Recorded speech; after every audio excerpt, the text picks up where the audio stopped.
What's up everybody, welcome to another video. My name is Tom and today I'm really excited to tell you guys that I finally got my hands on some of these PolarPro ND filters for the DJI Spark, and I want to talk about how they can help you to make your DJI Spark footage look more cinematic.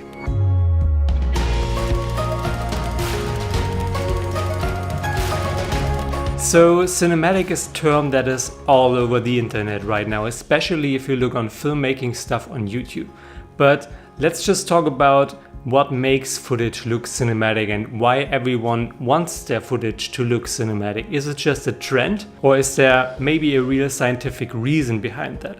So when it comes to cinematic footage, everyone is talking first about frame rates, the shutter speed and the dynamic range.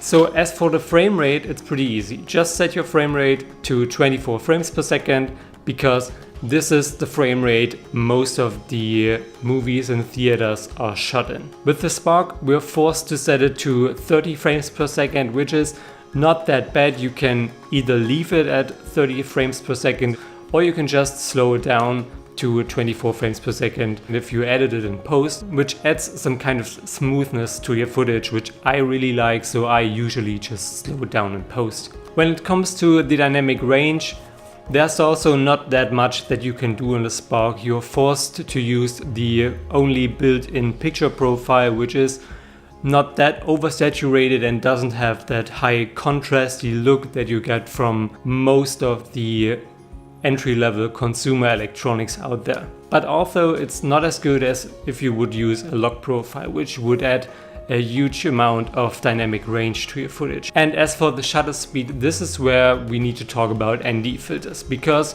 as you may already found out, you are a little bit limited when it comes to setting the shutter speed to the right amount if you don't use any ND filters. Because to compensate the light out there on a bright sunny day, you really need to crank up your shutter speed mostly above 1000, which is really high and which doesn't allow any motion blur in your footage. And this is what you want in your footage to make it look cinematic. You want motion blur. But why do we actually want to add motion blur, have the right frame rates and a wide dynamic range in our footage? I'm glad you're asking. This mostly comes down because this looks more natural to our eyes. Because if you break it down, our eyes have some frame rate around 24 frames per second. As you may already noticed, we have a wide dynamic range with our eyes, and you also have motion blur with your eyes. So if you're looking at really fast motion, you don't see these jittery images, you see like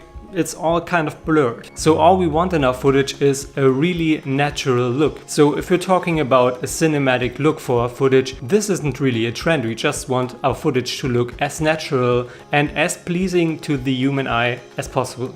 And as I said, the only aspect as for the Spark that we can actually kind of mess around with is the shutter speed, and therefore we need the ND filters. And PolarPro actually produces some of the highest quality DJI Spark accessories.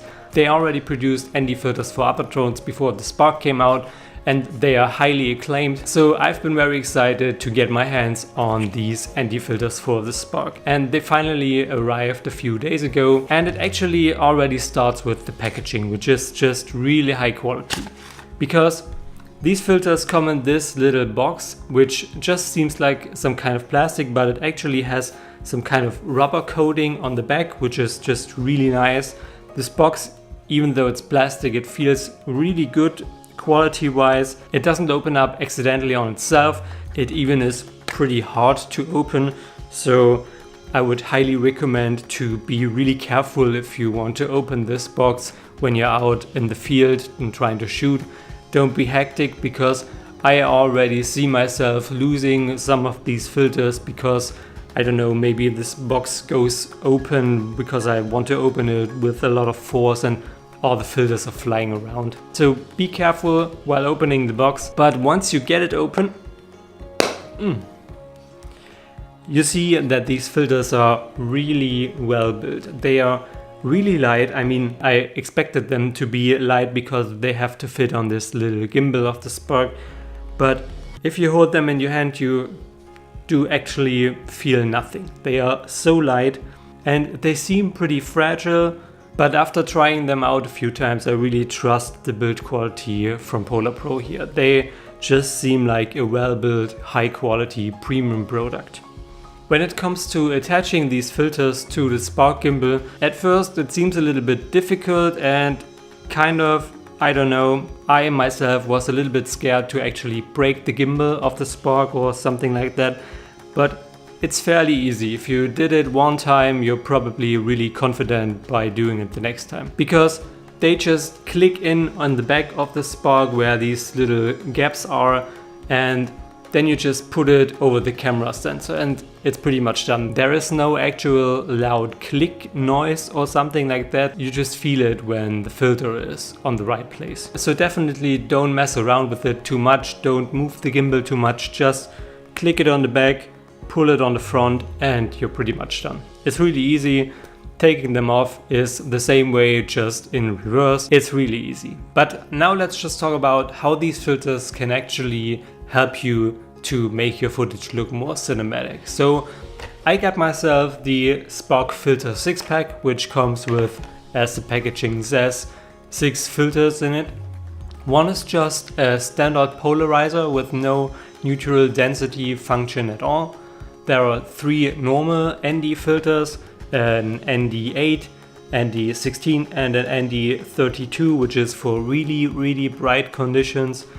And there are 2 combined ND polarizing filters, an ND polarizer 8 and an ND polarizer 16. And what these polarizing filters do, they actually turn down the reflections in your image, and with that also turn up the contrast in your image, because you don't have that much reflections in it and the colors are more natural, saturated, and this really makes the footage a little bit more professional. Because when it's summer and it's sunny out there, you get all of these white reflections on the leaves and on the grass and on the water, and with the polarizing filters this is all turned down a huge amount, and this can be just really helpful to make it all look a little bit more natural as we would see it with our own eyes. And in general, ND filters are just something like sunglasses for your camera. So if it's a bright day and you turn on like the ND32, you can really easily turn down the shutter speed to 60, which is the shutter speed that you need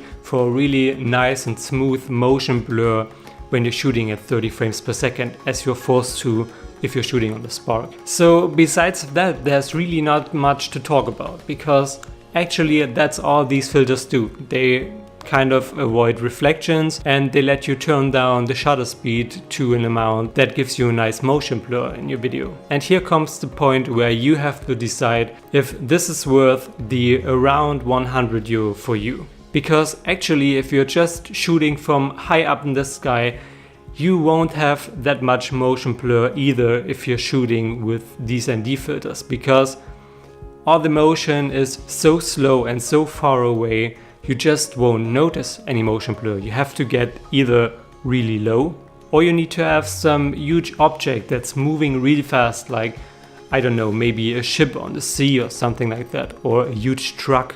Or as I said, if you're shooting from a little bit closer to the ground, then you will actually notice the motion blur. If you're flying nearby any objects, then the motion blur is actually really easy to notice. And for me this is actually pretty helpful, because this makes it a lot more easier for me to match the Spark footage with my normal camera footage. Because on my regular camera I always shoot with ND filters and the shutter speed down to 50, which gives me this buttery smooth motion blur. And I really found it a little bit strange to match this footage with the Spark footage, which didn't have any motion blur at all. So there was always this noticeable difference between both cameras, and I for myself, I noticed it, but I am pretty sure that around 95% of the viewers out there of my videos did not notice this at all. So it really comes down, if this is something that is really important to you, then I would highly recommend spending the money on ND filters,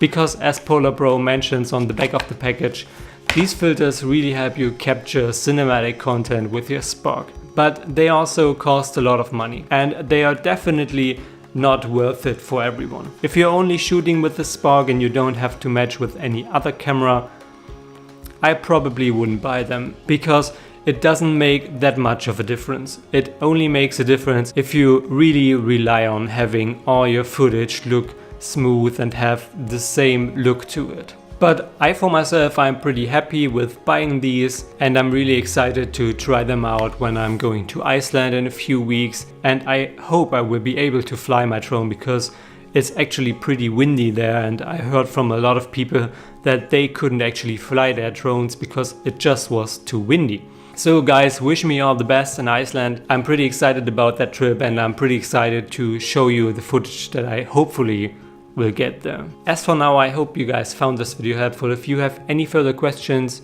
regarding the ND filters, regarding the DJI Spark or filmmaking in general, don't hesitate to leave them down in the comments. I'm happy to answer all of your questions. Don't forget to like the video, subscribe to the channel to see more filmmaking related videos, and I hope to see you guys in the next video.